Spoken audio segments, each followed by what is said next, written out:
Alors, je vous présente pour cette deuxième table ronde sur la vente, donc Lamia Maglioli de la Slow Gallery et Pauline Testu, experte dans le cadre de vente aux enchères. Et donc, on va essayer de se questionner maintenant donc, sur ce sujet de la vente. Quand on parle de vendre des illustrations, on peut se demander de quoi on parle exactement, parce qu'on a beaucoup parlé d'originaux, mais ça peut prendre en fait des formes très diverses. Ça peut être donc des images uniques extraites de livres qui ont été publiés, dans leur version unique si elles existent, ou sous des formes multiples. S'il n'y a pas un original papier et qu'on est en cadre de création numérique, comme on en parlait tout à l'heure avec Isabelle Stimler par exemple. Mais ça peut aussi être des illustrations réalisées autour de l'univers de ce livre pour en prolonger la matière, voire des créations d'artistes qui œuvrent dans le domaine du livre illustré mais qui proposent des images uniques, indépendamment finalement des illustrations publiées. Voire publiées dans d'autres domaines que les albums, que ce soit des images de presse par exemple ou d'autres. Donc on va essayer de vous présenter nos activités respectives sous cet angle des types d'illustrations qu'on peut proposer. Et je passe peut-être d'abord la parole à Lamia en premier pour nous présenter un peu ce que vous faites à la Slow Gallery et quel type d'illustration vous y proposez. Alors nous, à la Slow Gallery, effectivement, on propose des illustrations qui sont des œuvres qui sont issues du processus créatif des artistes. C'est pas forcément, enfin, essentiellement, on va dire 99%. On m'entend bien, ça va ? Ce sont, oui. Et donc voilà, c'est la respiration des artistes, et c'est vrai que ça peut être des œuvres uniques ou ça peut être des multiples. En fait, c'est vrai qu'on a aussi des originaux, des peintures. On a un espace exposition, on présente chaque mois une nouvelle exposition, donc c'est des gouaches, du crayon de couleur, acrylique, enfin voilà. Et les 2 autres tiers de la galerie sont consacrés aux multiples, donc il y a des gravures, des sérigraphies et des tirages en édition, donc le tout en édition multiple, mais ce sont des créations personnelles. Mais alors ce qui est assez aussi un peu particulier, c'est qu'on a aussi parfois en extrait, quand les artistes font des albums jeunesse, ou on extrait des planches de leurs livres en accord avec l'éditeur toujours. Et on en fait des tirages en édition limitée. On a un atelier d'impression qui n'est pas très loin de la galerie, et tout ça supervisé par les artistes eux-mêmes. On va, à partir des fichiers sources, après moult tests de couleurs, etc., déployer une édition limitée d'une planche d'un album. Et voire parfois aussi d'articles de presse. Quand les commandes, quand les images qui ont été créées pour les articles de presse sont percutantes et qu'elles sont très belles et qu'elles portent un engagement et qu'elles sont belles en plus, on prévient toujours la presse en question, le magazine, pour leur demander, les droits sont souvent accessibles, c'est accordé, parce que les droits d'exploitation d'une image de presse en général, dans le temps, c'est une semaine, 10 jours ou un mois. Donc une fois que le droit est expiré, en accord avec l'artiste, on en fait aussi des images. Donc on a aussi des images de presse. On a notamment un dessinateur de presse, Adrien Frutos, qui travaille beaucoup pour Le Monde, pour beaucoup de la presse nationale et internationale. Et du coup, ces images sont tellement belles, elles se suffisent à elles-mêmes, même sorties du contexte de l'article qu'elles illustrent, on va en faire une série limitée. Donc voilà, il y a un peu les deux, mais majoritairement quand même c'est des créations personnelles. Et comment s'est fait ce choix, la création de la galerie, de travailler sur du tirage, de partir sur cette forme-là En fait, au début, c'est vrai que c'était vraiment dédié aux multiples, cette galerie, et finalement on a dérivé vers... on a aussi maintenant vu qu'on fait une expo par mois d'œuvres uniques, on a un fonds de collection permanent d'œuvres uniques aussi. Mais c'est pour le rendre accessible à tous, en fait, pour le diffuser au plus grand nombre. Et on continue parce que même, ça reste accessible. En fait, ça brasse une palette de publics très vaste. Rentre qui veut, il n'y a pas d'enjeu de budget. Enfin, si, quand même, il faut les payer. Hein.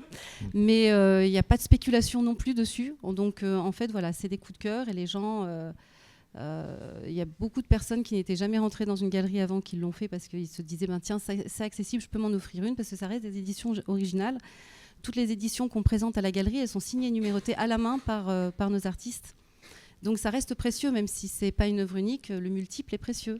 Donc on présente des gravures, des sérigraphies, mais aussi évidemment des tirages en documentaire, des tirages Beaux-Arts, qui sont réalisés aussi à l'issue de nos expositions. On va toujours prendre un extrait, en fait. On va sélectionner quelques œuvres uniques, des peintures ou des œuvres uniques présentées en expo pour les déployer en édition limitée qu'on présente dans une autre partie de la galerie. Oui, donc il y a vraiment ce souci d'accessibilité exactement, à tout le monde joue le jeu, les artistes aussi, ils sont OK avec ça, et ça leur permet aussi de voir leurs œuvres se diffuser plus largement, donc c'est gratifiant.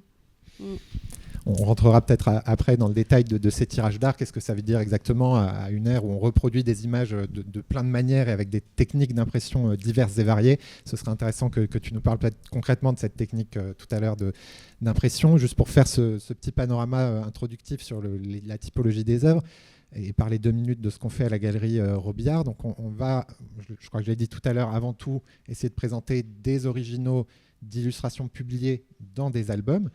Donc c'est vraiment à 90-95% notre spécialité à la Galerie Robillard.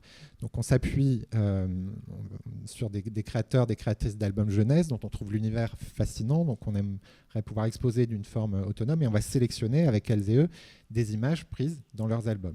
Et puis parfois pousser un petit peu plus loin, comme je vous montrais tout à l'heure avec Albertine, et d'aller voir d'autres travaux. Donc je pris un exemple ici de l'exposition Kitty Crotter qu'on a pu monter avec elle il y a 2 ans. Pendant très longtemps, on discutait avec Kitty Crotter de la possibilité de monter une exposition vente de ses illustrations. Elle ne voulait pas vendre ses planches, en fait, tout simplement. C'est le cas d'un certain nombre d'illustrateurs et illustratrices qui préfèrent les conserver. Et on respecte complètement ce choix, mais on ne s'empêche pas pour autant de leur dire qu'on adorerait monter un projet avec eux. Et puis parfois, l'idée fait son chemin et ça a pu finalement se faire avec Kitty Crotter. Donc on est allé dans son atelier. Il y avait du coup 25 ans de création avec pour chaque album un carton à dessin avec l'intégralité des planches qui correspondaient à chacun de ces albums. Et il a fallu faire une sélection très difficile d'une centaine de dessins, où il y a par exemple les 6 planches de Mère Méduse, un de ses albums, et des dessins aussi qu'on connaît moins, qui ont pu être faits dans d'autres circonstances. Et en regard, il y a un dessin qu'elle a fait à peu près à la même époque, où on voit des correspondances esthétiques, des correspondances graphiques, parce que c'est des projets finalement qui sont faits au même moment, mais un pour l'édition, l'autre c'était une commande pour une affiche pour le lieu unique à Nantes. Et on trouvait la correspondance extrêmement intéressante. Et donc il y a aussi dans les expositions et ce qu'on propose à la vente à la galerie, des images qui ne sont pas que des images d'albums, même si c'est l'essentiel. Ça peut être aussi des images, comme ici avec Audrey Spiri, où c'est un album très très libre sur la notion de cabane publié chez Thierry Magnier, et où elle avait fait énormément de peintures pour faire cet album qui au final a un format album, donc c'est a priori des peintures. Généralement, les illustrateurs et illustratrices travaillent à peu près au format du livre, ou à 120-130%, mais ils ne vont pas faire une peinture qui fait 4 mètres pour qu'elle soit au final reproduite, sauf exception, dans un album qui fera 30 cm. Mais là, pour ce projet sur les cabanes, Audrey Spiri avait envie vraiment d'expérimenter de manière très très libre sa peinture, et donc elle avait testé des formats très variés, y compris des très très grandes peintures comme ça qui faisaient 2 mètres de haut. Et donc là, c'était magique, parce que pour faire cette exposition, il y avait non seulement les planches au format planche du livre, mais tout ce travail de peinture beaucoup plus lâché, beaucoup plus libre, qui avait nourri sa pratique ensuite pour arriver à ses originaux. Donc dans ce qu'on peut proposer aussi dans nos expositions de vente, il y a parfois ces travaux plus picturaux qui contribuent à donner naissance à la peinture. Et puis, on parlait du numérique tout à l'heure. On a parfois un coup de cœur, tous les 3, avec Pauline et Laetitia à la galerie, sur des albums qui paraissent, dont on trouve l'album magnifique, dont on trouve les illustrations sublimes, et on découvre qu'elles ont été faites numériquement. Et là se pose la question de qu'est-ce qu'on peut proposer. Il se trouve que nous, notre équilibre économique, c'est toujours une question, c'est un peu le nerf de la guerre, savoir comment on arrive à vivre des activités qu'on propose. Ce serait trop difficile, vu notre rythme de 4 expos par an, de nous en sortir économiquement en vendant que des tirages à des prix beaucoup plus bas, parce qu'on n'a pas pignon sur rue avec une boutique permanente comme la Slow Galerie.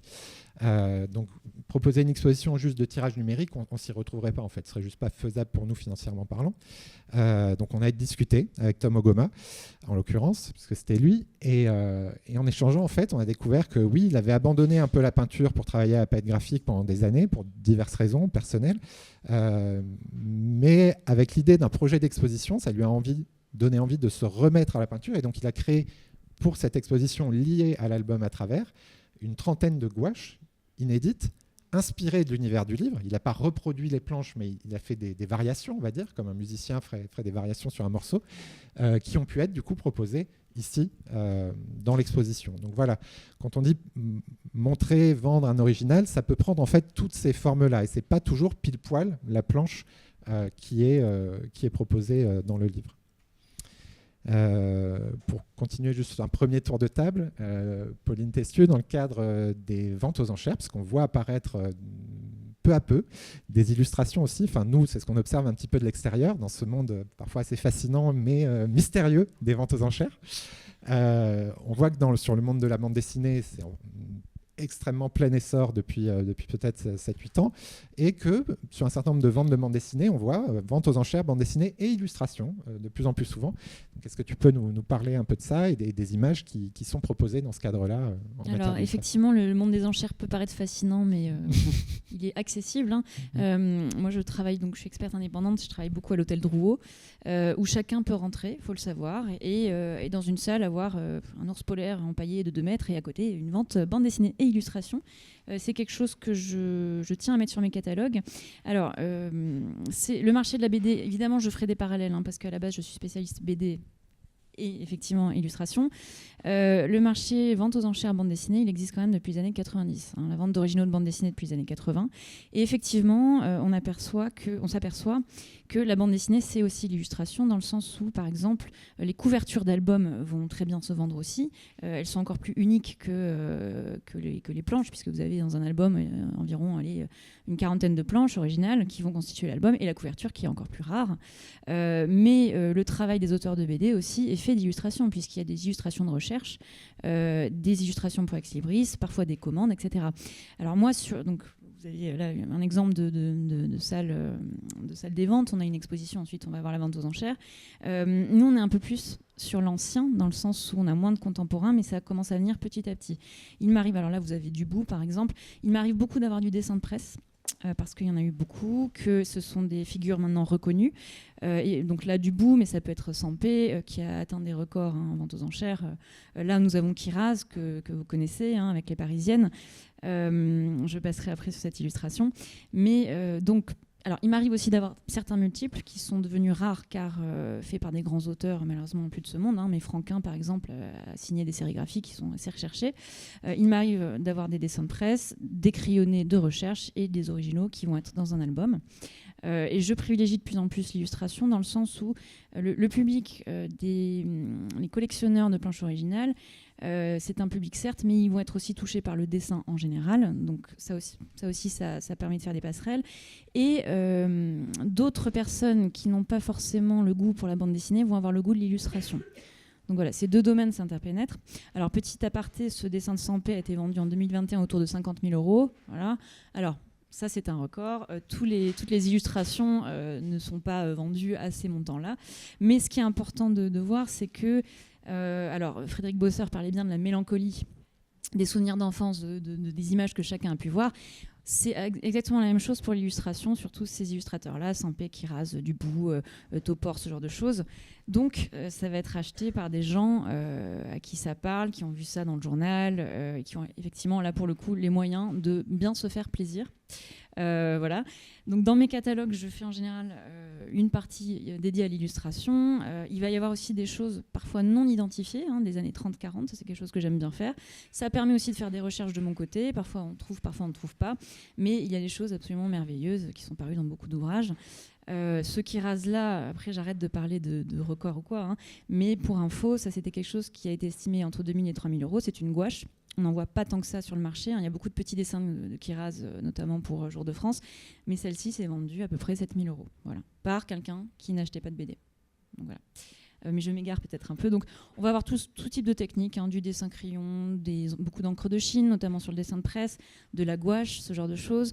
La difficulté qu'on a avec le travail de dessin plus ancien, c'est parfois les conservations, parce que parfois on a des collections qui n'ont pas été bien soignées. Le problème aussi principal, ça peut être le feutre, notamment sur le dessin de presse, parce que les dessins s'abîment, s'insolent, donc ça c'est une problématique aussi.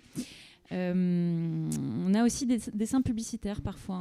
Les auteurs de BD, notamment dans les années 80, ont beaucoup fait de pubs. Les budgets n'étaient pas les mêmes. Ça continue, bien sûr, mais voilà, il y a eu une grande période quand même. Voilà, on a ce genre de choses. Alors, moi, je crée des ventes de A à Z, c'est-à-dire que je peux travailler avec des marchands, des particuliers, des collections. Le volet un peu moins drôle des ventes aux enchères, c'est aussi que les commissaires-priseurs sont appelés pour des successions, hein, ça arrive. Donc là, on va avoir des collections entières qui sortent, avec parfois des surprises, des dessins qu'on n'a pas vus depuis très longtemps. Et dans le cadre de succession, on peut aussi avoir ce qu'on appelle des fonds d'atelier. Récemment, j'ai eu l'expérience en juillet avec une autrice que vous connaissez certainement qui s'appelait Elsbieta, et donc j'ai eu accès au fonds d'atelier, et donc il y a eu une vente de ce fonds d'atelier. Donc là, pareil, on va avoir 200-300 dessins à expertiser, de toutes sortes, des essais, des choses non publiées aussi. Alors les collectionneurs en général aiment bien que ce soit publié, mais bon, quand vous avez le goût pour le dessin, vous pouvez très bien choisir d'acheter un dessin qui n'a pas forcément été publié, mais qui vous plaît. Donc ça dépend aussi du type de collectionneur. Mais je peux continuer très longtemps là-dessus, donc si vous avez une autre question. Oui, non, mais c'était déjà pour faire un premier aperçu de ce qu'on y trouvait en fait dans ces ventes. Donc ça, je pense que ça nous donne un bon premier aperçu. Oui, et je pense qu'on va te re-questionner encore. Très bien, je suis prête, allez-y. Pour continuer juste le ping-pong et aller sur illustrer cette variété des formes que peut prendre la vente d'illustration, je voulais juste qu'on prenne un moment pour revenir sur cette notion de tirage, parce qu'aujourd'hui, on voit, et notamment un certain nombre de sites web qui proposent des tirages, des ventes d'affiches en tout ce genre, avec un côté très décoratif, on va dire, mais qui n'a pas forcément l'exigence de ce qu'on appelle, nous, dans nos métiers, des tirages d'art. Et donc, je ne sais pas à quel point cette technique et cette appellation est familière de tout le monde, mais je voulais qu'on prenne 5 minutes pour en parler, parce qu'elle correspond à des techniques d'impression très particulières qui donnent une qualité d'impression. Donc voilà, comme tu es notamment experte du sujet et que je crois vous imprimez vous-même, vous faites pas, voilà. C'est intéressant, je pense, de rentrer dans ce détail et d'expliquer ce que c'est, quoi, ces fameux tirages d'art, ces digigraphies. Oui.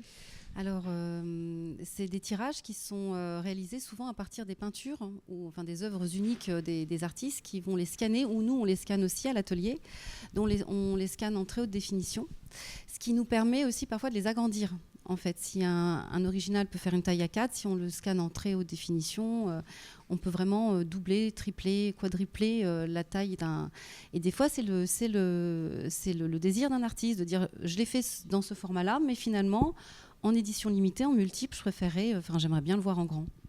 Donc, alors tout ça, effectivement, j'insiste parce que c'est important, ça fait partie du processus de création d'une œuvre originale multiple, c'est qu'elle soit faite toujours en collaboration avec l'artiste. C'est lui qui supervise tout, en fait. Donc, c'est lui qui supervise effectivement le format définitif du multiple, les tests couleurs, et quand on a finalement abouti... Alors, effectivement, c'est des imprimantes qui ont 12 cartouches, c'est pas de la quadrille, c'est vraiment on est au plus près, on est en ton direct comme on dit par rapport à l'original. Et alors effectivement, comme tu disais tout à l'heure, il y a certaines couleurs qu'on a du mal à faire sortir, même en essayant le bleu par exemple, ça dépend des bleus, hein, mais c'est très difficile. Donc, et c'est pas plus mal parce que finalement il y aura toujours une différence entre l'original et le multiple, que ce soit son format, mais aussi les couleurs. Alors parfois c'est bluffant, ça dépend de la palette de l'artiste, mais là en ce moment on est sur une expo où c'est très difficile de voir la différence, on s'y est même trompé en fait, entre alors parce qu'il y a vraiment sur ces tirages en encre pigmentaire, même le côté texturé, si c'est un pastel qu'on a scanné, on va retrouver la texture du pastel. Il y a des côtés mat et poudreux qui ressemblent aussi parfois à la sérigraphie, on a l'impression de plonger la main dedans, enfin vraiment les couleurs sont éclatantes, il y a une lumière assez exceptionnelle et une durabilité dans le temps aussi qui garantit entre 70 et 100 ans, même à des expositions lumineuses intenses. Donc effectivement, autant les peintures, il faut les protéger toujours, comme disait tout à l'heure quelqu'un, pas plus de 4 mois normalement exposées, parce que surtout les aquarelles, les encres aquarelles, c'est très fragile. Mais les encres pigmentaires, c'est génial. En fait, on a eu l'expérience, on a des baies vitrées qui donnent côté sud, quand la vitre est brûlante, derrière le tirage, il ne bouge pas pendant aussi longtemps que vous voulez, quoi. Il n'a pas cramé. Donc, là, par exemple, on a l'original et le exactement, tirage. Alors il faut deviner où et quoi. Oui, c'est ça. Bon, désolé, la vidéoprojection n'est pas dingue, alors, mais là, sur l'écran, je vois, c'est bien. C'était une démonstration, on a fait un test en fait, sur les formats, parce qu'en fait, effectivement, on teste plusieurs formats et on essaye de voir... parce que parfois plus grand ça va pas, plus petit, donc c'était pour montrer les différents tests de format. Là on a mis côte à côte l'original et le print, le tirage en encre pigmentaire, effectivement la différence. Donc c'est des gouaches acryliques, donc elles sont très très lumineuses, on a réussi à reproduire, on peut même avoir du fluo, de l'argenté, du doré en encre pigmentaire. Donc, c'est des tirages qui s'impriment tout doucement, ça prend assez longtemps. Donc, quand on a une série de 100, on ne va pas en faire 100 d'un coup. C'est pixel par pixel, il faut les faire sécher à plat.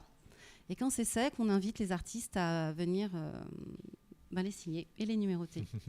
Et du coup, normalement, légalement, dans la législation d'une œuvre originale multiple, alors les estampes numériques sont maintenant reconnues par la Maison des artistes, mais ce n'était pas forcément le cas il y a 10 ans. En fait, ça bouge tellement que la législation n'est pas encore complètement figée en fait, là-dessus. Les derniers textes datent de 2022 et donc encore aujourd'hui on n'a pas vraiment de notion, mais normalement une œuvre originale multiple pour qu'elle soit reconnue comme originale, évidemment il faut qu'elle soit issue d'un processus de créatif complètement personnel, ça ne doit pas être du plagiat ou inspiré d'eux, et il faut qu'elle soit signée et numérotée à la main par l'artiste en dessous de 300 exemplaires. Alors c'est le chiffre 300. En France, en Europe, peut-être c'est 600 en Angleterre, je crois, parce que les Anglais ne font jamais comme les autres. Je crois qu'en Belgique, c'est un peu différent aussi. Ah oui, oui. Mais en fait, en réalité, tout ce qui est multiple, en sculpture, en broderie, en tapisserie, etc., en photo, c'est 30, etc., c'est très précis. Mais en matière d'illustration, c'est encore flou. Pas tout à fait fixé. Non. Ouais. Vous pourrez voir tout à l'heure, les images que vous voyez là de Tom Ogoma sont imprimées dans cette technologie, cette technique d'impression-là. Ça vous donnera une idée un petit peu de ce velouté dont on parlait. Quand poudreux, on les tient en main, c'est vraiment saisissant parce qu'on voit que c'est poudreux et que si on la tenait en mettant le doigt sur la peinture quand c'est pas parfaitement sec, on a énormément de pigments sous la main. C'est des encres très très denses. Quoi. C'est très flatteur et c'est vrai que voilà, je vous disais, on propose à la galerie essentiellement des originaux. Il va nous arriver pour des projets très très précis de proposer quand même quelques tirages d'art produits exactement de la même manière pour deux raisons. Soit quand vraiment il y a un coup de cœur pour un univers et qu'il n'y a pas d'original disponible, ce qui a pu arriver avec Tom Ogoma, ou ce qui a pu arriver avec Miroslav Sasek. Alors il n'a pas été là pour superviser, parce qu'il est malheureusement disparu pour superviser le tirage, mais on a rencontré il y a 5-6 ans la fondation Sasek. Donc vous savez, c'est tous ces albums sur les villes du monde entier, un peu rétro à l'esthétique, enfin c'est pas à l'esthétique, ça date des années 60-70. Et Sasek avait fui la République tchèque, a travaillé dans différents pays du monde occidental. Et les dessins de ces albums qui ont eu une seconde vie quand Casterman les a ressortis au tournant des années 2000, avec cette esthétique rétro qui plaît beaucoup aujourd'hui, malheureusement, les originaux de ces albums, pour la plupart, ont disparu. Et sa fondation à Prague n'en conserve aujourd'hui plus que 300, ce qui est extrêmement peu à l'échelle de la trentaine d'albums qu'il a publiés, chacun contenant plus d'une centaine de dessins. Donc on a pu monter un projet d'exposition parce qu'on avait un coup de cœur absolu pour ces images qu'on a pu montrer ici à Paris, les originaux, qui n'étaient du coup évidemment pas en vente, appartenant à sa fondation, qui essaye de les promouvoir et les montrer partout dans le monde. Mais comme on reste une galerie et qu'on a besoin d'un équilibre économique de pouvoir vendre, on a pu obtenir une licence exclusive avec sa fondation pour proposer des tirages d'art, des images qu'on proposait au mur en illustration originale. Donc on a pu repartir des originaux possédés par la fondation et non pas des fichiers utilisés par les éditeurs, donc faire un très bon scan, ce qu'expliquait Lamia, qui est la condition de base pour pouvoir faire un très bon tirage d'art, c'est d'avoir un scan parfait de très très haute définition et pouvoir produire en petite série ces images, qui sont par contre pas signées de l'artiste, mais de sa fondation, qui le représente aujourd'hui. Et puis le dernier cas particulier où il nous arrive de proposer des tirages d'art, c'est un cas très particulier lié aux œuvres originales de Rebecca d'Outremer, qui au fil des années, Rebecca d'Outremer, on travaille avec elle depuis les débuts de la galerie, il y a 20 ans. Les toutes premières expos de la galerie, c'était des expositions de ses peintures originales. Et on s'est toujours suivi, et ces peintures sont devenues de plus en plus recherchées, sont donc devenues de plus en plus coûteuses, au point d'atteindre aujourd'hui des sommes qu'on ne pratique pour quasiment aucun autre illustrateur, autour de 5 000, 6 000 euros la peinture originale. Et donc forcément, ça coupait l'accessibilité à ces images à une immense majorité des amateurs et des amatrices de son travail. Et donc on a décidé, en accord avec elle, de proposer des petites séries de tirages d'art, alors que là, en plus, on limite à 10 exemplaires chacun, pour garder vraiment ce côté le plus précieux possible, tout en le rendant accessible. Donc c'est des images du coup proposées entre 100 et 300 euros en fonction du format, numérotées à 10 exemplaires, signées par elle. Et voilà, c'est juste pour finir de compléter comme ça le tableau, les seuls pas de côté qu'on fait nous à la Galerie Robillard en matière de tirage d'art pour des raisons bien spécifiques. Tu disais, Pauline, que dans les ventes aux enchères, on peut retrouver des multiples aussi. Oui, parfois, mais on sera plutôt sur des multiples d'artistes disparus du fait de leur rareté. Il y a beaucoup de ventes aux enchères, faut savoir, en BD illustration, entre la Belgique et la France. Là, par exemple, sur la simple période du mois de décembre, je crois qu'il y en a 5 ou 6, facilement. Donc, on sera plutôt sur le franco-belge classique sur les multiples et pas forcément sur le contemporain. En revanche, c'est vrai qu'on peut penser que dans le temps, ces multiples, qui sont quand même assez rares, vont prendre de la valeur, potentiellement. S'ils sont bien conservés, bien sûr. Quand on parle de vente aux illustrations, on se pose aussi la question de qui les achète, qui sont un peu les acheteurs dans nos différentes activités respectives. Donc, est-ce qu'on peut ouvrir un petit chapitre sur ce sujet qui sont les personnes, les clients, les amateurs de la Slow Gallery, par exemple? Alors, eh bien, écoute, il y a... Avec le temps, alors au début c'était vraiment, on s'est installé sans réseau, sans rien, personne, un peu comme des pirates. Donc les gens qui ont franchi le sol de la galerie, c'était les voisins, les gens qui habitaient à côté, qui étaient un peu curieux. Donc c'était pas forcément des gens qui étaient initiés à l'illustration ou aux arts graphiques et qui voulaient découvrir un peu ce qu'on proposait. Et c'est vrai qu'avec le temps, quand on a été un peu repéré, il y a maintenant une clientèle de gens assez, on va dire, il y a beaucoup de profs, d'écoles aussi, d'élèves. Il y a un peu toutes les générations aussi, mais des gens qui collectionnent aussi les artistes. Tout à l'heure, on en parlait un peu, qui les suivent et qui, donc il y a les collectionneurs. Hier, on a eu un vernissage de Jean Mallard, le petit prince de l'illustration. Il faut aller voir l'exposition, c'est à 5 minutes d'ici, la Slow Gallery, et les œuvres de Jean Mallard sont sublimes. Il est tout jeune, il a 26 ans, c'est déjà sa 3e expo. On a dû envoyer le catalogue avant à des gens qui le collectionnaient quand même, donc c'est plutôt bon signe, je trouve, pour un si jeune artiste illustrateur. Donc voilà, la palette de gens qui fréquentent la Slow Gallery vraiment est très vaste. Il y a aussi des gens qui arrivent et qui connaissent pas du tout la notion de multiple et qui disent, voilà, j'ai vu une affiche... Il n'y a pas d'affiche ici, surtout pas, il n'y a pas d'affiche. Et qui ont eu un coup de cœur pour une image, donc sans se préoccuper forcément du processus de création. Mais on essaie toujours d'expliquer quelle est la technique de gravure, sérigraphie, multiples prints, etc. Mais donc il y a des gens qui sont initiés, d'autres pas du tout. Donc de plus en plus initiés quand même, puisque maintenant... les gens ont repéré le lieu et il y a aussi des écoles qui viennent visiter avec leurs élèves. Il y a aussi le public, c'est aussi des commanditaires, c'est assez intéressant, des hôtels, des fois des chaînes d'hôtels qui veulent par exemple ils vont commander des peintures, des fresques pour des parties communes donc ils viennent repérer des artistes. Donc on a une clientèle de gens qui ont besoin de l'illustration pour des objectifs de commande et qui viennent. On a aussi des décorateurs d'intérieur, ça c'est pour les plus gros clients, mais voilà, ça c'est...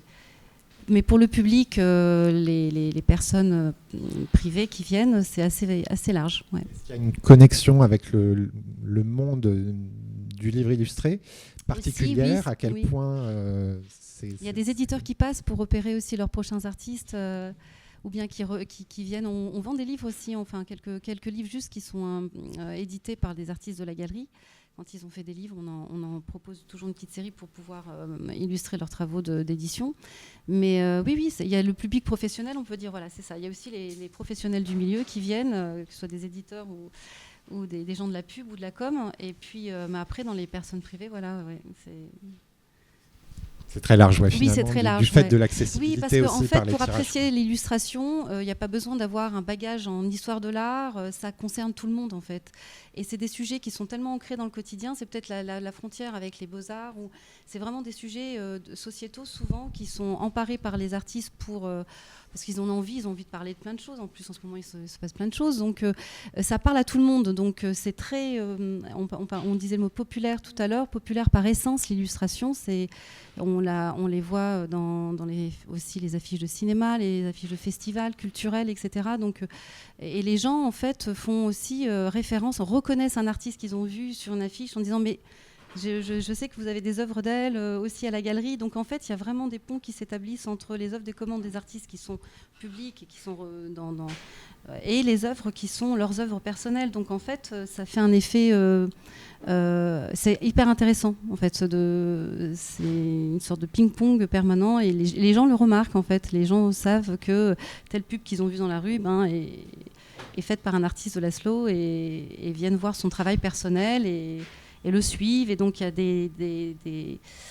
des accointances qui se créent comme ça entre le public et un artiste. Souvent, c'est sympa. Ou d'autres artistes aussi, hein, évidemment. Après, ils sont pas exclusifs, mais ouais, ça crée c'est très intéressant. Et du côté des ventes aux enchères, c'est un peu plus particulier du côté des ventes aux enchères. C'est un milieu quand même d'initiés. Hein. L'essentiel de ma clientèle, c'est une clientèle de collectionneurs, donc qui savent ce qu'ils achètent la plupart du temps. Ce sont clairement essentiellement des hommes de plus de 60 ans. Mais c'est en train de changer un peu. Alors j'en ai parlé de la mélancolie tout à l'heure. On veut ce qu'on a vu étant plus jeune ou adolescent, etc. Bon, ça marche aussi pour le coup pour l'illustration. Je rebondis sur ce petit Yakari. C'est un petit dessin absolument charmant, une paire de dessins que j'ai vendu samedi dernier, que j'ai expertisé et présenté à la vente samedi dernier. Donc là, évidemment, ça parle à beaucoup de monde. Et ça a été acheté par quelqu'un aussi qui est plutôt illustration, qui a de la bande dessinée, des planches bien sûr, mais voilà, ce genre d'image est plus marquante pour certaines personnes qu'une planche noir et blanc, plus difficile aussi à afficher au mur, parce qu'il y a aussi la monstration qui est intéressante. Certains collectionneurs vont tout garder dans les tiroirs, d'autres aiment bien montrer leur collection, la valoriser et la mettre au mur. La difficulté du marché des ventes aux enchères, c'est d'abord de faire comprendre que c'est accessible au plus grand nombre, qu'on n'est pas que sur des prix de 50 000 €, que Drouot est ouvert à tous, et d'ailleurs je vous invite tous à y aller parce que c'est formidable, pour ceux qui ne connaissent pas. C'est des musées à ciel ouvert, clairement. Le public, donc le défi, vraiment, un de mes défis quotidiens, c'est d'ouvrir vers des gens un peu différents, de faire connaître et Drouot et les ventes aux enchères, et aussi les illustrations. Donc c'est quelque chose que je fais aussi en partenariat avec le Festival d'Angoulême. Je suis désolée, je parle beaucoup BD, mais pour moi tout est lié. Où là, le festival a décidé de faire une vente aux enchères en lien direct avec les artistes, alors ce qui est très agréable, parce que c'est très agréable de bosser avec les artistes, et où on montre et des planches et des illustrations. En général, c'est une planche, une illustration par auteur. Il y a des artistes qui, je pense à Magali Lehuche, là, qui est au mur, si je ne m'abuse, avec Poisson-Fesse, oui, que j'ai très envie de lire d'ailleurs. Magali Lehuche a fait de la bande dessinée, elle a fait de l'illustration, et du coup, elle avait proposé effectivement pendant la vente d'Angoulême des originaux.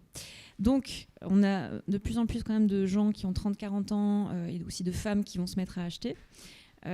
Qui vont être touchés par des choses un peu différentes. Donc ça, c'est très bien. Il faut démocratiser tout ça. Donc voilà, c'est un public qui est en train un peu de changer, mais ça prend du temps. Il y a beaucoup de pédagogie à faire autour des œuvres et autour de l'illustration en général. Et puis, après, c'est aussi quelque chose qui est très personnel, le sens esthétique, le goût pour l'image. Voilà, il y a quelqu'un qui va rentrer dans une salle qui va dire « ça c'est formidable, ça me touche, j'ai envie d'avoir ça chez moi », tout simplement, mais comme ce que vous faites à la Slow Gallery. À la galerie, chez nous, à la galerie Urbia, c'est toujours dur de faire vraiment des typologies, mais on voit quand même, si on essaye de schématiser un petit peu, 3 types de publics, je dirais.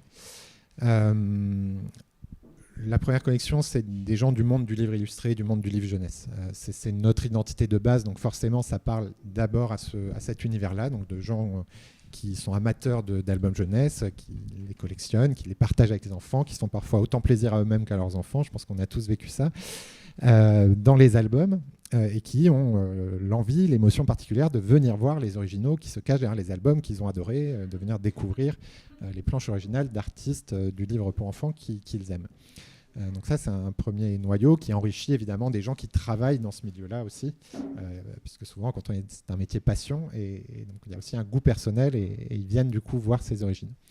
Il y a un public je pense, d'amateurs de belles images, et qui est peut-être un peu plus similaire aussi du coup à celui dont tu parlais avant de la Slow Gallery, donc un plus grand public qui ne connaît pas forcément les albums dont sont extraites les images qu'on va mettre au mur, mais qui vont être attirés par tel ou tel univers, vraiment par goût personnel, goût esthétique, et c'est ça qui les attire et qui parfois leur donne envie d'acheter telle ou telle image. Et puis il y a un petit noyau de collectionneurs qui reste pas proportionnellement aux 2 premiers publics dont je parlais, beaucoup plus restreint, mais qui existe, et qui est en partie constitué de déçus de la bande dessinée. Mais non. Déçus, d'une certaine manière, déçus de ce qui est devenu ce marché de la bande dessinée qui collectionnait énormément de planches jusqu'à il y a 5, 6, 7 ans. Enfin, c'est un peu dur de calibrer, mais jusqu'à en gros le moment où ce marché a explosé avec des prix. Entre 2015 et 2017 où on avait, pardon je te coupe, mais il y a une grande concurrence entre Christie's, Sotheby's, Arcurial, donc les grandes maisons qui se sont mis à faire des ventes. Donc il y a des grosses collections qui sont sorties, il y a eu des prix assez hallucinants qui ont été réalisés sur plusieurs œuvres. Ça s'est un peu calmé depuis, mais certains collectionneurs d'originaux de bande dessinée et d'illustration qui étaient là effectivement depuis les années 90 n'ont pas pu suivre en fait, parce que la politique de ces grandes maisons aussi, ça a été de dire alors c'est une œuvre d'art, ça c'est sûr, hein. Maintenant on peut dire que voilà, vous avez peut-être vu l'expo à Beaubourg où il y a des galeries d'illustration, il y a tout ça. C'est une œuvre d'art, donc on va essayer d'aller chercher des gens qui achètent de l'art contemporain par exemple, qui sont capables de mettre des dizaines de milliers d'euros sur une œuvre. On va essayer de toucher ce public-là. C'est une stratégie comme une autre, hein, voilà. Et effectivement, un certain pan des collectionneurs, et on les comprend, qui étaient là depuis le début, se sont dit je ne peux plus suivre. Et donc effectivement, on les a vus chercher arriver. D'autres choses. Et ils ont raison, d'autres choses. Et effectivement, je pense qu'on a des gens qui viennent ici et à Drouot et qui ont les deux, quoi, voilà. Donc voilà, ouais. Tu as tout résumé, c'est parfait. C'est effectivement ces amateurs donc, qui ont les moyens quand même, parce que l'illustration n'est pas en ma grande majorité dans des prix qui sont ceux des originaux de bande dessinée aujourd'hui, en tout cas des plus en vue de ce qu'on a bien dessiné. Là, un original, La Guerre au billard, va généralement être entre 300 et 600 euros pour l'immense majorité d'entre eux. Et puis après, il y a quelques exceptions qui grimpent un peu plus, mais on parle de ce type de budget-là, donc qui permet pour déjà n'importe quelle personne de se faire un petit plaisir de temps en temps, et puis pour des gens qui ont un peu plus de moyens que sont ces collectionneurs, de se faire régulièrement plus facilement plaisir qu'en bande dessinée, où c'est aujourd'hui très souvent ces prix-là. Donc voilà un peu les publics qui fréquentent. Et puis une autre question qu'on pourrait se poser sur cette question de la vente, c'est de savoir concrètement qui expose-t-on, qui mettons en vente, comment fait-on nos choix, nous les uns les autres. À la galerie, on n'a jamais cherché à incarner telle ou telle chapelle, telle ou telle tendance dans l'illustration. Souvent, on parle d'une galerie d'art au sens large, d'art contemporain ou d'art moderne. Elle va avoir une certaine identité graphique. Elle va défendre une peinture de telle période ou telle tendance dans l'art contemporain. Voilà. Nous, à notre petit niveau en matière d'illustration, on est plutôt fasciné par le foisonnement créatif qu'il existe dans l'illustration jeunesse, et notamment en France, où on a quand même un secteur extrêmement riche qui est soutenu tout bêtement par la loi sur le prix unique du livre. Hein, je vais pas, vous la connaissez très bien, mais qui a un système ultra vertueux qui permet, du fait qu'il n'y ait pas une concurrence entre les librairies, d'avoir énormément de librairies à l'échelle de tout le territoire, ce qu'il n'y a pas dans des pays typiquement anglo-saxons où le prix n'est pas fixe. Le fait d'avoir cette diversité de librairies permet d'avoir une diversité de goûts, et donc des libraires qui défendent des ouvrages très différents, ce qui permet à une diversité d'éditeurs d'exister. Et il y a effectivement en France une scène éditoriale en matière de jeunesse très très riche, foisonnante, faite de nombreuses petites et moyennes maisons indépendantes, en plus des gros groupes. Et donc ce qui, in fine, j'en finis avec ma chaîne logique, permet à des illustrateurs et des illustratrices extrêmement variés de trouver chaussures à leurs pieds dans ces différentes maisons. Donc il y a ce foisonnement. Et donc ce qu'on cherche plus à représenter à la galerie, c'est cette diversité, c'est ce foisonnement. Donc il n'y a pas une tendance esthétique, il y a plutôt montrer la variété des pratiques par des choix de techniques différentes, des univers graphiques différents, des générations différentes aussi. On voit là, par exemple, à l'écran, une image d'Albertine, qui a déjà 30 ans de carrière, on en parlait tout à l'heure, et puis une image en bas de Fanny Ducassé, qu'on a exposée pour son tout premier album, Louvre, en 2015, dès le début, et qu'on a cessé de suivre depuis.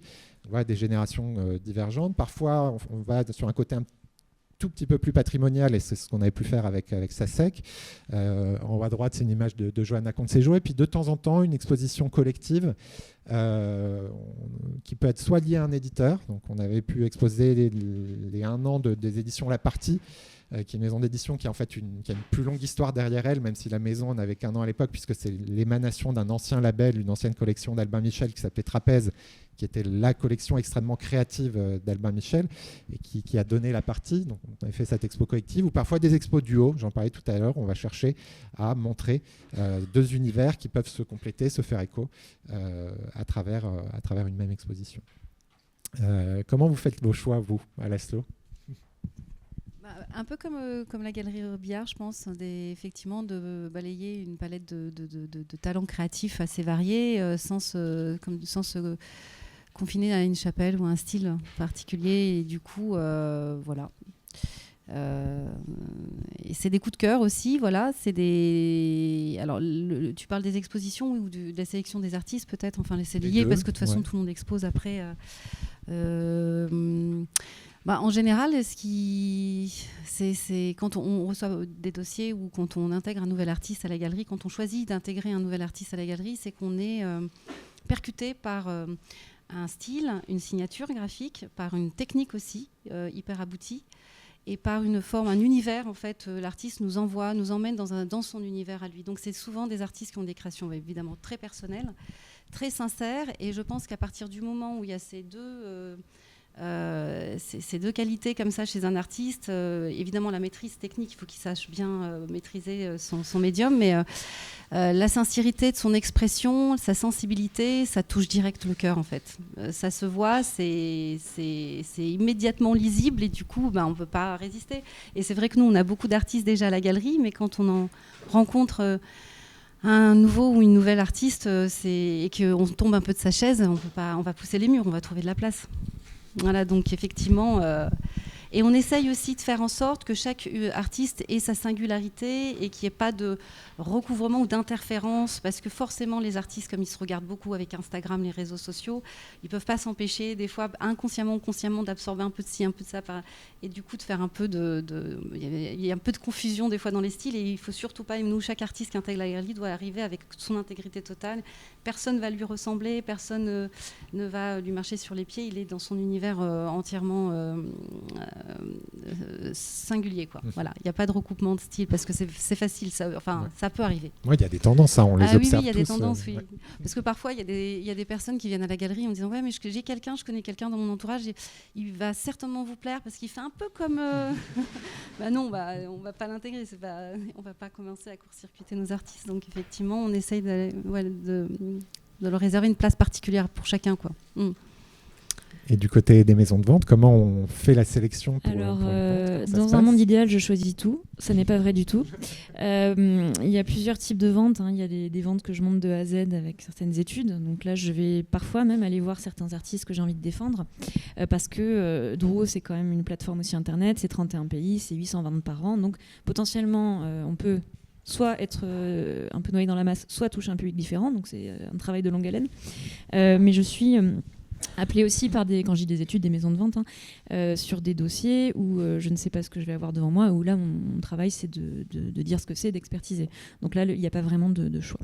Mais après je peux décider aussi sur un dossier de mettre des choses un peu plus en valeur et de diffuser auprès d'une clientèle dont je sais qu'elle va apprécier tel ou tel dessin. Tu parlais des illustrations d'Elzbieta dans le cadre du fonds, de la dispersion de son fonds d'atelier. Il y avait visiblement énormément de dessins. Comment se fait la sélection, le tri ? Qu'est-ce qu'on propose finalement à la vente ? Comment ça se passe ? Alors, dans ces cas-là, on propose tout en général. Mais il s'agit de trier, de faire des lots cohérents, de faire des recherches sur son œuvre et de faire quelque chose, une vente qui soit cohérente. C'est-à-dire tel album, tel lot de tel album avec tel album. Peut-être ça peut aussi... on a divisé évidemment son travail illustration jeunesse et la partie abstraite qu'elle a faite plus tard, qui est absolument magnifique d'ailleurs, qui était une découverte pour moi. Donc voilà, on essaye d'être cohérent pour qu'on ait quand même un bel aperçu de ce qui a pu être fait. Voilà. Mais on n'a pas forcément le temps de faire des choses comme une galerie ou comme un musée, hélas. La question qu'on nous pose souvent et que je vous pose aussi du coup, comment on fixe les prix ? Comme ça, je lance une paire de dés en général et puis voilà, je fais un nombre et je mets des zéros après. Non, avec ce qu'on a pu voir avant, avec ce qu'on connaît de l'artiste, avec les ventes précédentes aussi. dans le cas d'artistes contemporains, avec ce qu'il y a eu en galerie aussi, bien évidemment, pour s'aligner. Et puis, la qualité de l'œuvre. Est-ce que c'est un crayonné préparatoire? Est-ce que c'est une œuvre très aboutie? De quel format s'agit-il? Est-ce que c'est publié aussi? Ça compte énormément. Voilà. Et encore une fois, est-ce que l'état aussi, en vente aux enchères, est important? Est-ce que c'est abîmé? Est-ce que c'est déchiré? Voilà. Et la période de l'artiste. Et de quel livre s'agit-il? Il y a tout un tas d'éléments comme ça. Tu veux dire un mot sur les prix? Oui, c'est assez finalement peut-être ajusté à ce que tu dis aussi, c'est-à-dire c'est la technique. Enfin, après, ça dépend prix des œuvres uniques ou prix des multiples. Pour les multiples, c'est facile, c'est démocratique, c'est en fonction du format. Tout le monde est logé à la même enseigne. C'est intéressant de le dire ça, parce que c'est peut-être pas forcément connu. Un multiple sera d'un format donné sera le même prix, quel que soit l'artiste. Oui, à peu près. Oui, vraiment, je chipoterai, mais c'est à peu près ça. Oui, c'est vraiment en fonction du format. Et après, pour les œuvres uniques, c'est à peu près sur les mêmes critères. Et c'est aussi en collaboration avec l'artiste, forcément, parce que c'est pas que question format pour le prix d'une œuvre unique, parce que parfois, les formats petits nécessitent beaucoup de travail, c'est presque de la miniature. Donc, et puis, voilà, c'est le temps de travail nécessaire pour exécuter une œuvre. L'affectif aussi que l'artiste peut apporter à une peinture en disant celle-là, je ne veux pas la vendre, donc on va la mettre très chère, et elle est vendue tout le temps, c'est sûr. C'est justement celle qui va partir la première. Donc voilà, c'est un peu différent pour les œuvres uniques, forcément, parce que ça dépend aussi de la reconnaissance de l'artiste et aussi des prix pratiqués par les autres galeries quand ils sont exposés ailleurs. Il faut qu'on soit à peu près cohérent. Donc typiquement, il y a des expos, il y a des artistes qui chez nous en sont à leur 3e expo. Les prix ont augmenté depuis leur première parce qu'ils ont exposé ailleurs, que leur coût a monté. Et que du coup, voilà, je regarde un peu les prix des pratiqués par les autres, et ensuite je reviens vers l'artiste et on essaye de fixer les prix ensemble, mais en harmonie avec ces autres galeries. Ouais. Je rebondis là-dessus du coup, parce qu'on fixe les prix exactement comme tu viens de le dire. Mais je rebondis sur une chose, c'est de tenir en compte ce qui se passe ailleurs. Et parfois ailleurs, c'est à l'autre bout du monde. Et j'ai une anecdote de ce point de vue-là. On travaillait avec Johanna Consejo depuis longtemps. Et elle exposait par ailleurs aussi en Corée, où ses dessins ont un succès fou, où les prix proposés en Corée par les galeries qui l'exposaient étaient 2 à 3 fois supérieurs à ce qu'on proposait en France. Et aujourd'hui, et ça va me permettre d'enchaîner peut-être avec la dernière question qu'on avait prévue, celle des canaux de vente. On est interconnectés puisqu'on a toutes et tous des sites internet également. On a une activité bien physique ici, à la Slogalerie à côté, à Drouot de manière très concrète, mais il y a une dimension numérique également comme canal de vente par Internet. On propose tous la possibilité d'acheter en ligne, et ce qui fait qu'au niveau international, tout se voit et tous les prix se pratiquent. Et on est obligé de tenir compte de cette cote. Et donc tout d'un coup, les prix de Johanna Consejo qui avaient atteint tel prix en Corée, on a dû en tenir compte dans les prix qu'on faisait en France aussi, à moins d'exposer sinon des projets très très différents, ou des formats extrêmement différents, ou des projets très différents. Mais voilà, on doit tenir compte de ça à l'échelle mondiale et pas juste finalement sur notre territoire. Et donc j'enchaîne avec cette question. Juste un petit truc, je reviens sur les ventes aux enchères.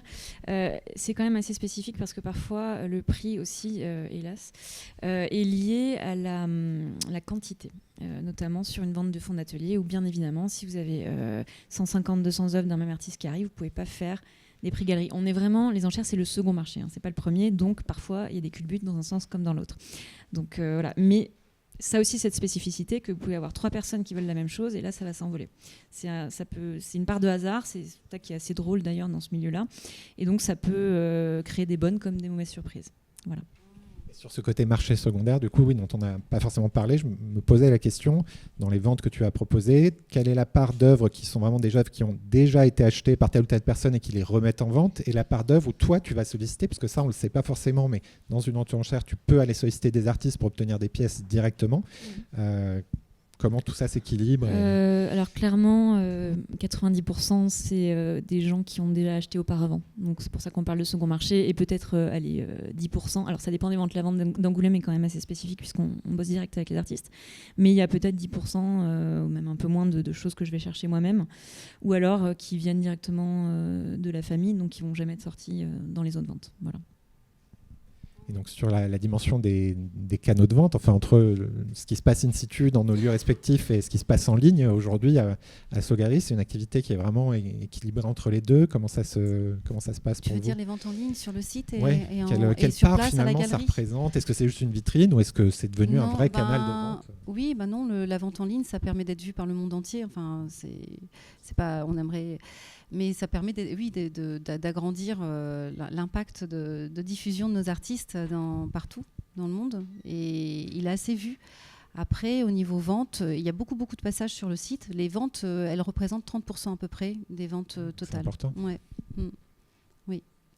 Et du coup, c'est assez particulier, je pense, parce que l'illustration étant sur un support papier, les visuels web sont très fidèles en fait à l'ouvrage définitif. En fait, si on vendait des peintures sur châssis ou sur plexi ou sur bois, là, le fait de pouvoir les scanner en très bonne définition, ce que voient les gens sur le site, ça permet d'avoir une idée assez précise. Donc des fois on met plusieurs photos, enfin ça dépend, mais voilà. Donc du coup, les gens n'hésitent pas trop, même pour les œuvres uniques, à les acheter en ligne. Sans les avoir vus avant. Oui, c'est le constat qu'on faisait aussi quand l'histoire de la Galerie Robillard, donc on fête nos 20 ans.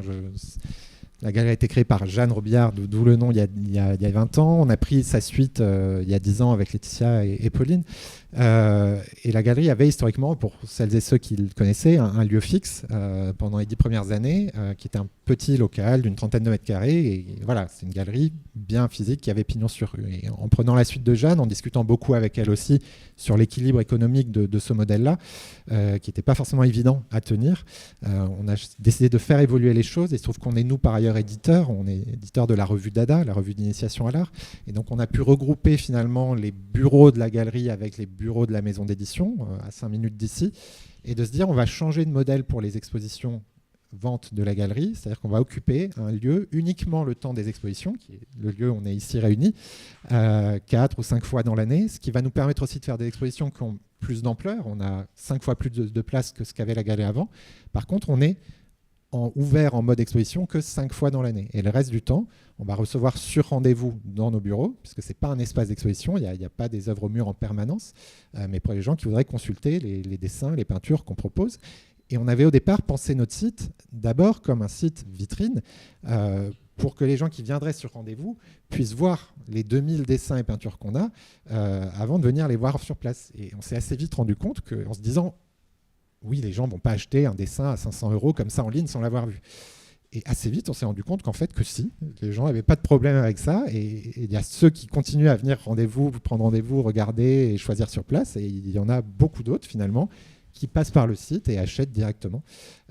Donc ce modèle a trouvé son équilibre et fonctionne plutôt bien comme ça aujourd'hui. La même, surtout depuis le Covid. Les gens se déplaçaient beaucoup plus en salle des ventes auparavant. Et maintenant, on sait 90% des gens enchérissent sur Internet ou par téléphone, voilà, mais à distance. Donc ça met moins d'ambiance dans les salles de vente, mais bon, ça marche quand même. Donc voilà. Ils viennent voir les expos avant, et encore même pas forcément, mais effectivement, comme on est sur du dessin de la 2 dimensions, c'est plus facile pour les acheteurs. Est-ce qu'il y a des questions dans la salle au sujet de tous ces questionnements sur les ventes ?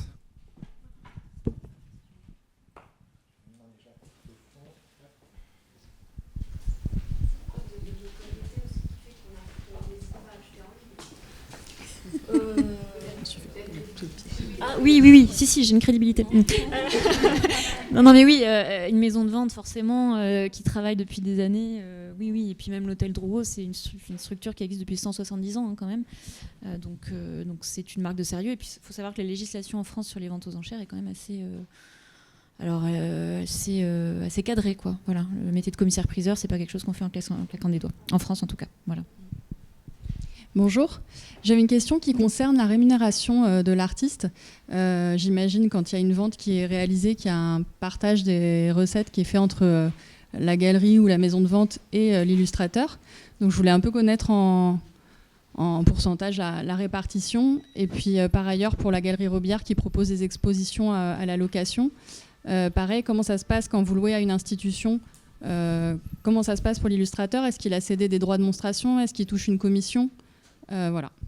Alors à la Galerie Robillard, sur la partie vente, on reverse 70% des ventes aux artistes et la commission à galerie est de 30%. Sur la partie itinérance, c'est une clé de répartition un peu plus complexe en fonction de la durée de l'exposition, etc. Mais grosso modo, pour schématiser, c'est l'inverse. On va reverser 30% parce que ça génère beaucoup plus de travail logistique, administratif, de préparation pour nous.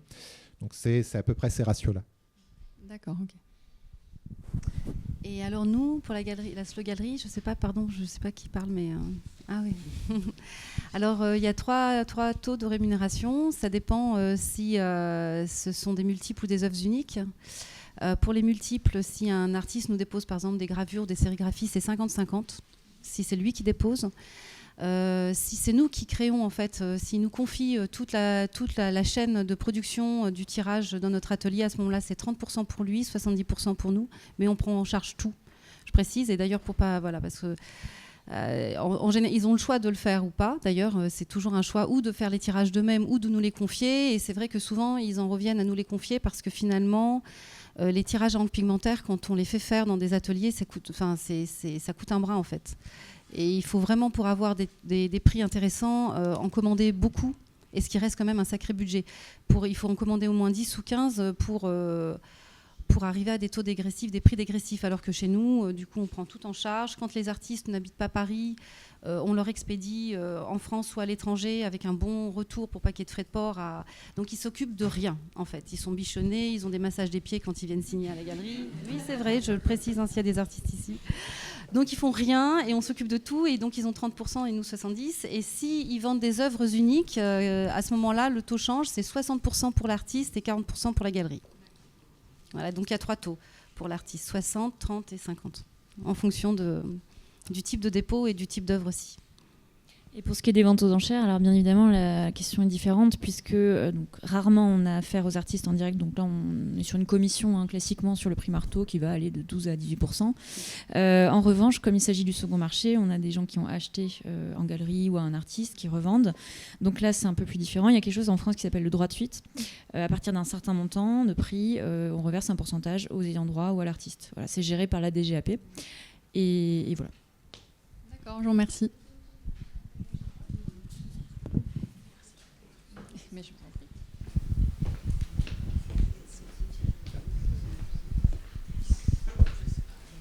Bonjour, j'ai une question sur l'argent aussi. Quand tout à l'heure vous avez posé la question sur comment vous faisiez vos choix, vous avez parlé de coup de cœur, d'émotion, de rencontres aussi, mais il y a aussi une question de stratégie économique. Est-ce que ça vient aussi, ça entre dans vos choix? Qu'est-ce qui fait que peut-être un artiste qui va plus se vendre, vous avez décidé de le faire entrer dans les nouveaux artistes à la Slow Galerie ou décidé d'exposer à la Galerie Robillard? J'imagine que ça entre aussi dans vos critères de choix et à quel niveau ou comment vous... Voilà. En fait, il y a tellement peu de lieux où on vend des illustrations originales que ce critère ne rentre pas tellement en compte. Parce que c'est pas comme si quelqu'un venait en disant moi j'en vends partout mes illustrations, donc est-ce que vous voulez bien les vendre aussi? En fait, ça n'existe pas, quasiment pas. Donc on n'a pas ce dilemme qui pourrait être un dilemme entre commercial et valeur artistique. Donc on fonctionne réellement au coup de cœur et à la complémentarité, comme le disait Lamia aussi pour la Sogari, de représenter nous une 50aine d'artistes. On essaye de ne pas aller au-delà parce que sinon on n'arrive pas à bien travailler avec chacune et qu'ils soient complémentaires, qu'ils ne soient pas redondants. Mais ça se présente quasiment jamais qu'on se dise on va exposer un tel, une telle parce qu'il a une grosse cote, parce qu'en fait le marché n'est pas encore à ce stade-là et il ne le sera peut-être jamais. Donc il n'y a pas vraiment ce dilemme. Ouais, je suis d'accord, c'est vrai que c'est vraiment des coups de cœur, c'est vraiment ça paraît peut-être un peu sucré comme déclaration, mais c'est vrai, ça fonctionne au coup de cœur, au talent, et on est super content. Enfin, à la Slow Galerie, quand on repère des jeunes, ils sont encore étudiants parfois. Ils nous envoient le dossier et c'est sublime. Alors du coup, on craque et voilà. Donc il n'y a vraiment pas de profil. On a même des autodidactes aussi, des reconversions professionnelles d'artistes beaucoup plus âgés qui ont déjà une vie derrière eux et qui ne sont pas tout jeunes, mais qui ont envie qui dessinent et ils le font tellement bien, c'est tellement beau que donc il n'y a pas de profil type. Il n'y a pas de spéculation sur les cotes aussi. Et par contre, c'est vrai que quand on organise une expo, parce qu'on fait une expo par mois, avec un membre de l'équipe de la galerie, on attend de voir qu'avant de programmer une expo solo, que le public a mordu un peu, qu'il y ait un appétit pour lui et que ça a accroché, qu'il laisse son public aussi, pour pas que ce soit un raté, quoi. Pour que tout le monde soit satisfait et que il faut que la mayonnaise ait un peu pris, en fait. Mais après, tout le monde est le bien. Voilà, il n'y a pas de profil type, il n'y a pas de spéculation. Non. La Galerie Robillard, donc si j'ai bien compris, vous partez de livres qui existent. Mais pour la Slow Galerie, est-ce que finalement, vous êtes aussi un peu agent d'illustrateur que vous découvrez vis-à-vis de l'édition? Ah oui, bien sûr, oui, il y a des artistes qui viennent, beaucoup d'artistes de la Slow viennent de l'édition, oui, c'est vrai.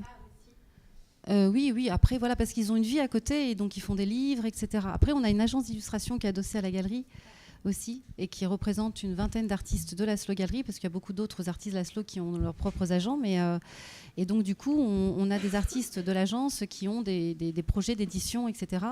Et c'est vrai que du coup on est très concentré et attentif à leur production en édition, parce que quand des belles planches sortent, on sait qu'ils vont sortir et on se dit tiens, on aimerait bien les exposer aussi et leur donner une vie en accord avec les éditeurs. C'est toujours du cas par cas parce que toutes les maisons fonctionnent différemment, mais oui.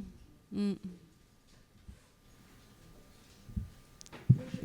question juste par rapport aux assurances. Comment vous faites pour gérer cette partie-là côté artiste, côté galerie? Nous, à la galerie, on a un modèle ultra simple, c'est-à-dire que toute œuvre qui franchit la porte de la galerie va être couverte par notre assurance. Qu'on la propose à la vente, qu'on la mette dans une expo itinérante qui va voyager partout en France, aux quatre coins du monde, ce sera de notre assurance. C'est dans l'accord qu'on a avec les artistes. Et voilà, ça simplifie énormément. Et ça simplifie aussi, comme ça, les lieux qui accueillent nos expositions en itinérance n'ont pas à se préoccuper de l'assurance, ce qui est souvent un gros casse-tête pour les structures. C'est fourni, clé en main, y compris assuré. Et ça, c'est une sécurité pour l'artiste, parce qu'il sait que quoi qu'il arrive, du moment où il nous l'a confié, l'œuvre est assurée à la valeur qu'on a convenu ensemble de lui donner.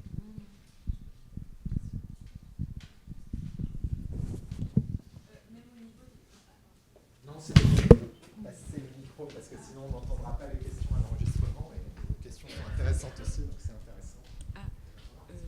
C'est un peu intimidant, mais ça va.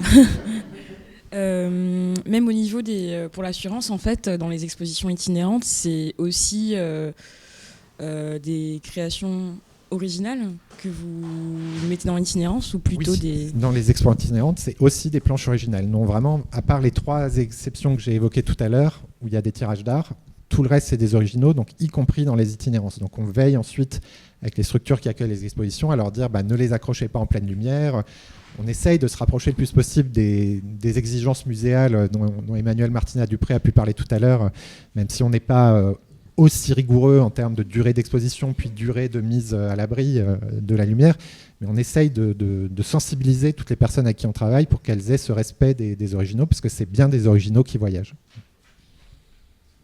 Donc à ce moment-là, en fait, les temps d'exposition ne sont pas très longs, finalement. Non, parce que les budgets publics étant ce qu'ils sont, et d'autant plus en ce moment où notre pays n'a même pas de budget, donc on sait que toutes les collectivités sont comme ça, avec des menaces de réduction budgétaire énormes, mais c'est de toute manière une tendance depuis 5-6 ans à la réduction des budgets publics. Malheureusement, les temps de location, qui étaient peut-être de 2 mois il y a 10 ans, sont plutôt de 3 semaines aujourd'hui. Une médiathèque aujourd'hui nous loue une exposition 4 semaines dans le meilleur des cas, et plus 2 mois comme auparavant. Et malheureusement, bien souvent, pour vous donner un ordre d'idée, 1 semaine de location d'une exposition clé en main avec 30 originaux, tous les kakémonos, les livrets, etc., c'est 380 € la semaine. Ce n'est pas des budgets énormes. Et malheureusement, bien souvent, le budget transport, puisqu'on confie ensuite ces expos à un transporteur, est supérieur au budget de la location. Et donc, on se retrouve à enrichir davantage les transporteurs que d'enrichir les artistes et la galerie. Mais l'état de l'économie étant ce qu'il est, et celui des finances publiques particulièrement, c'est des durées relativement courtes aujourd'hui. Merci. Est-ce qu'il y avait d'autres questions sur ce sujet encore ? Ah oui, désolé, c'était en juillet dernier. Voilà. Trop tard. Mais... Bon, s'il n'y a pas de questions, je vous remercie beaucoup toutes les deux pour cet échange. Merci.